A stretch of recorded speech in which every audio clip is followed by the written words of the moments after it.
Assalamualaikum warahmatullahi wabarakatuh. Perkenalkan, saya Andi Adha Lestari Asmar, guru IPA SMP Negeri 1 Candilara Selatan, sekaligus mahasiswa PPG dalam jabatan kategori 2 di LPTK Universitas Negeri Makassar. Pada kesempatan kali ini, saya akan melaksanakan praktek pengalaman lapangan, praktek pembelajaran inovatif di unit kerja saya di SMP Negeri 1 Candilara Selatan untuk rencana aksi 4 yang dibimbing oleh Bapak Dr. Muhammad Wijaya MSI dan Ibu Haja Nuraini Hamzah MPD. Ucapan terima kasih saya haturkan kepada Bapak Kepala Sekolah SMP Negeri 1 Candilara Selatan, Bapak Saiful Hadi SH MM atas segala dukungan yang diberikan kepada saya selama proses PPL ini. Dan ucapan terima kasih untuk seluruh tim kerja saya, Ibu Maurida Amalia SPD selaku observer dan Rapi A selaku kameramen atas segala bantuan yang diberikan sehingga PPL saya berjalan dengan lancar. Tak lupa pula saya ucapkan terima kasih banyak kepada keluarga besar SMP Negeri 1 Candilara Selatan atas segala dukungan yang diberikan kepada saya selama melaksanakan praktek pengalaman lapangan ini. Selamat menyaksikan.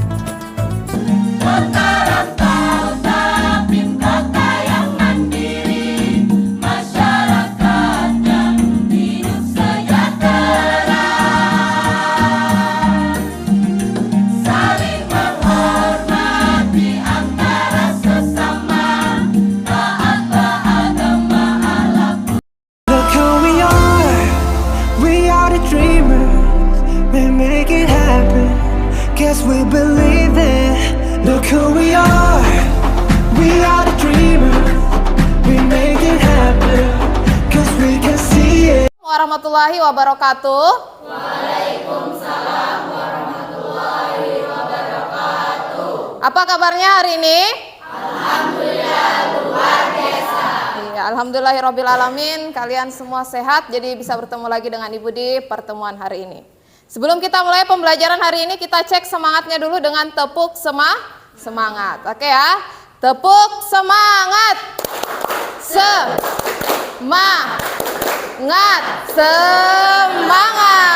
Oke, tepuk tangan untuk kita semua.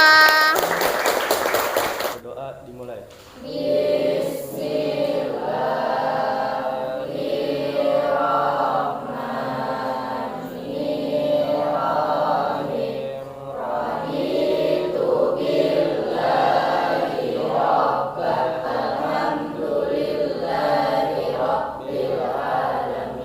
Amin. Selesai.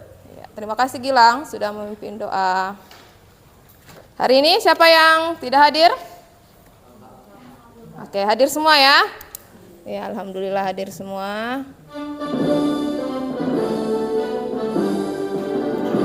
Indonesia tanah airku, tanah tumpah darahku. Boleh diperhatikan dulu pakaiannya apakah sudah rapi atau belum. Kemudian di mejanya yang tidak berhubungan dengan IPA boleh disingkirkan ya. Siap belajar semuanya? Siap. Saya mau tanya dulu ya. Di pertemuan sebelumnya kita sudah belajar tentang apa? Arus listrik. Oke, arus listrik. Siapa yang masih ingat apa itu arus listrik? Boleh angkat tangan? Oke, boleh Aina, berdiri pintar. Apa? Banyaknya muatan yang mengalir dalam setiap waktu. Ya. Arus listrik itu banyaknya muatan yang mengalir dalam setiap satuan waktu. Oke, selain arus listrik yang kita pelajari minggu lalu, kita juga belajar tentang rangkaian terbuka dan rangkaian tertutup. Siapa yang masih ingat apa bedanya rangkaian terbuka dan rangkaian tertutup? Boleh angkat tangan. Oke, boleh Ana, berdiri. Rangkaian tertutup adalah rangkaian yang menghubungkan lampu dan sumber energi dengan menggunakan kabel yang terhubung satu sama lain. Sedangkan rangkaian terbuka adalah rangkaian yang menghubungkan lampu dengan sumber energi dengan menggunakan kabel yang tidak terhubung atau tidak terhubung dengan satu sama lain. Oke, betul. Kasih tepuk tangan dulu tadi untuk Aina sama Ana ya. Kasih tepuk tangan. Jadi betul ya, kalau rangkaian terbuka dan rangkaian tertutup bedanya, kalau rangkaian terbuka ada kabel yang tidak terhubung antara lampu dengan sumber arus listrik. Kalau rangkaian tertutup, dia semua kabelnya terhubung dari sumber arus ke lampu. Sehingga kalau rangkaian tertutup lampunya Oke, kalau rangkaian terbuka lampunya tidak menyala atau mati. Nah, di sini tadi kan ada disinggung masalah kabel. Nah, perhatikan di depan ini. Ternyata untuk menghubungkan arus listrik atau sumber arus listrik ini ke benda elektronik dibutuhkan suatu jembatan. Jembatannya yaitu adalah kabel. Nah, kabel inilah yang berfungsi untuk menghantarkan atau mengalirkan arus listrik dari sumber tegangan menuju ke alat elektronik. Apa sih yang ada di dalam kabel? Ya, bahan apa yang ada di dalam kabel sehingga dia mampu menghantarkan listrik dari sumber arus listrik menuju ke benda elektronik. Kemudian perhatikan kabel ya. Kabel itu di bagian luarnya dia dilapisi dengan apa? Plastik, bisakah? Karet. Nah, kenapa di bagian luar kabel itu juga dilapisi plastik atau karet?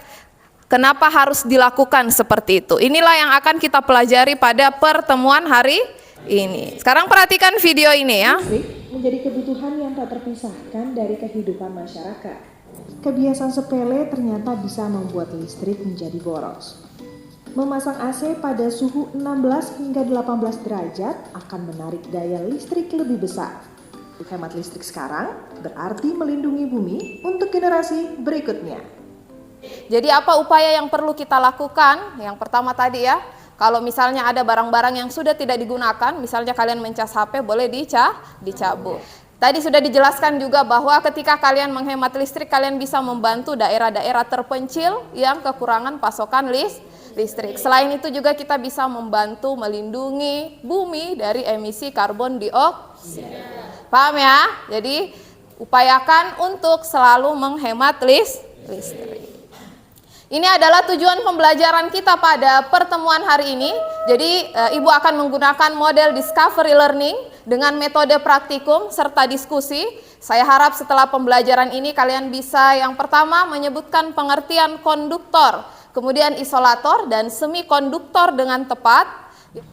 Ada 3 penilaian, masih sama di pembelajaran sebelumnya penilaiannya. Yang pertama ada penilaian keterampilan, penilaian sikap, dan penilaian pengetahuan. Silakan amati videonya yang ada di depan ini ya. Dulu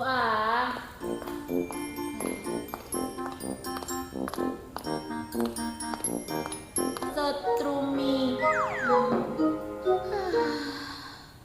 Pantesan aja kamu kesetrum. Stop kontaknya kena air sih. Berdasarkan video tadi yang kalian nonton, silakan kalian buat rumusan masalah yang berkaitan dengan video tersebut. Setiap orang boleh buat 2 rumusan masalah.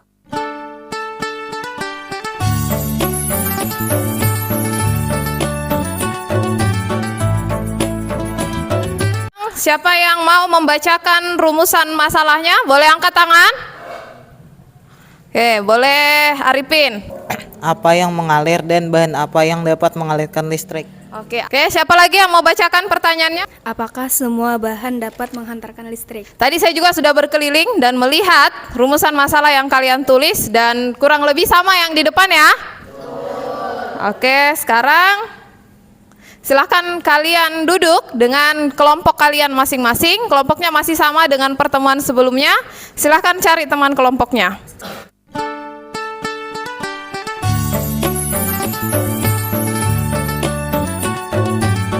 Silahkan maju. Setiap kelompok ambil di depan.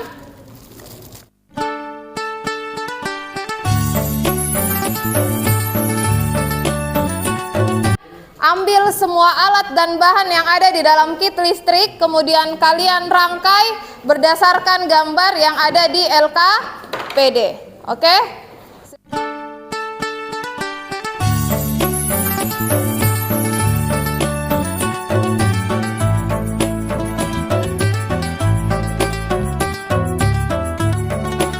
Perhatikan semuanya, CU itu tembaga.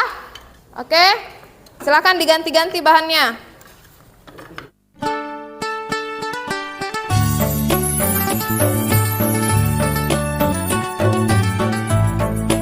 Dirapikan kembali ke posisi semula tadi di mana kalian ambil ya. Look who we are.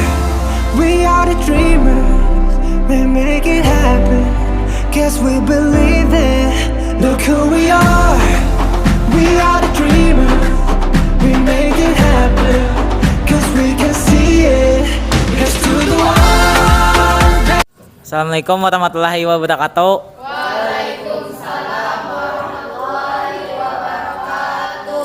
Kami akan menyampaikan hasil diskusi kami yang dibacakan oleh Dina. Data pengamatan jenis bahan. 1. Batang pensil tidak dapat menyalakan lampu. 2. Polpen tidak dapat menyalakan lampu. Ini cocokkan jawabannya dengan tabel kalian yang punya ya. Batang pulpen. Kalau ada yang berbeda silakan nanti angkat tangan. Lanjutkan Dina. 3. Tembaga dapat menyalakan lampu. Ya, semua bahan dapat menyalakan lampu. Hanya bahan tembaga, seng, besi, timbal yang dapat dengan baik menghantarkan listrik. Batang pensil, pulpen tidak dapat menghantarkan listrik. Kesimpulan dari hasil eksperimen kalian, maka buatlah kesimpulan berdasarkan keterangan sebagai berikut. 1. Golongan jenis bahan dan kemampuan hantarannya. Jenis bahan: konduktor listrik, tembaga, besi seng, timbal. Demikianlah hasil diskusi kami. Apa ada yang ingin bertanya? Dari kelompok 4 ingin memberikan pertanyaan. Ya. Setiap bahan kan memiliki kemampuan untuk menghantarkan listrik yang berbeda-beda. Apa yang mempengaruhi hal tersebut? Saya akan menjawab pertanyaan dari Rizda. Hal yang mempengaruhi kemampuan benda dalam menghantarkan listrik adalah hambatan jenis. Semakin kecil hambatan jenis suatu benda dapat, semakin baik pula suatu benda tersebut menghantarkan listrik. Apa ada lagi? Ada lagi yang ingin menanggapi? Oke, tidak ada. Salah kata, salah sikap, mohon maaf. Saya akhiri. Wassalamualaikum warahmatullahi wabarakatuh. Waalaikumsalam warahmatullahi wabarakatuh. Kasih aplaus dulu untuk temannya. Kemudian apa yang bisa kita simpulkan dari pembelajaran kita hari ini? Jadi berdasarkan kemampuan bahan menghantarkan arus listrik, dia digolongkan ke dalam tiga. Apa itu? Konduktor, semikonduktor, dan isolator. Oke, betul. Kalau konduktor dia mampu menghantarkan listrik dengan baik. Contohnya apa tadi? Ada besi, tembaga, dan timbal. Bagian awal kan ditanya apa yang ada di dalam kabel sehingga dia mampu menghantarkan Apa yang ada di dalam kabel sehingga dia mampu menghantarkan listrik? Bahan apa? Oke, betul, bahan tembaga. Sekarang perhatikan video berikut ini. Paling terbaik dan sering dipakai karena nilai hambatan jenis kawatnya itu paling kecil, artinya hambatannya paling kecil. Nah, sebaliknya kenapa kita menggunakan tembaga di dalam kabel? Karena dia hambatan kawat penghantarnya paling kecil. Makanya dia makin mudah menghantarkan listrik. Perhatikan di sini rumusnya ya. R sama dengan Rho dikali L dibagi dengan A. Jadi hambatan kawat penghantar itu dipengaruhi oleh 3. Hambatan jenisnya, kemudian panjang kawat, dan luas penampang kawat. Nah, sebuah kawat tembaga memiliki hambatan jenis. Perhatikan, ketahui hambatan jenis tadi adalah Rho ya. Berapa nilainya Rho? 168 kali 10 pangkat min 8 ohm meter. Kemudian jika kawat tembaga panjangnya, apa simbolnya panjang? L, betul. Berapa? 50 cm. R sama dengan Rho kali L bagi 2,5 kali 10 pangkat min 2. 3,36 kali 10 pangkat min 9 dikurang min 2 min 7 ohm. Betul ya. Sampai sini ada yang ingin bertanya? Boleh? Rizda Hadijah, maaf. Apakah hanya benda padat seperti tembaga dan perak yang dapat menghantarkan listrik? Oke, ada yang mau jawab dulu sebelum Ibu jawab? Boleh, Ana. Selain benda padat, zat cair pun dapat menghantarkan listrik. Contohnya larutan garam. Dan saya memutuskan kelompok yang kinerjanya paling bagus pada pertemuan hari ini itu adalah kelompok 1. Kasih tepuk tangan. Oke, kelompok 1 dapat pulpen ya. Satu orang satu.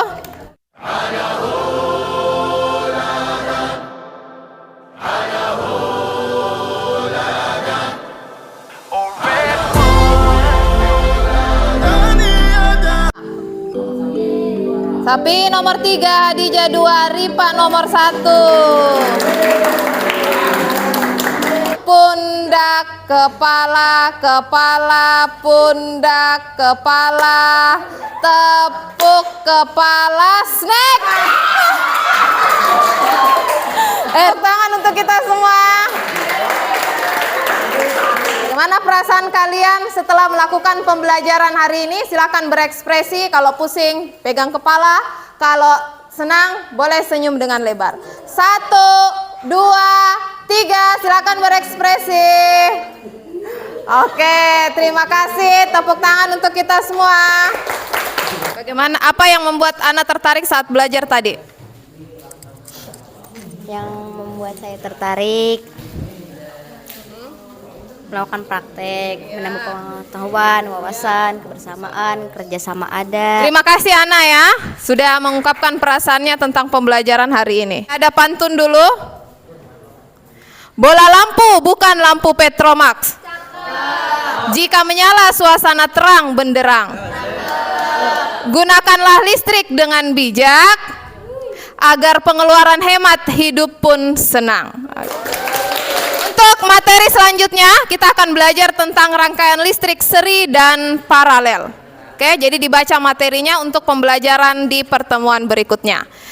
Sebelum kita mengakhiri pembelajaran hari ini, alangkah baiknya kita berdoa. Berdoa dimulai. Bismillahirrahmanirrahim.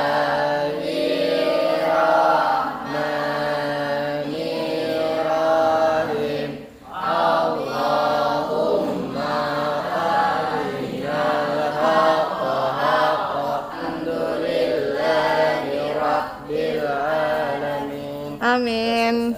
Terima kasih Gilang ya, sudah memimpin doa. Saya akhiri pembelajaran kita hari ini dengan ucapan wassalamualaikum warahmatullahi wabarakatuh.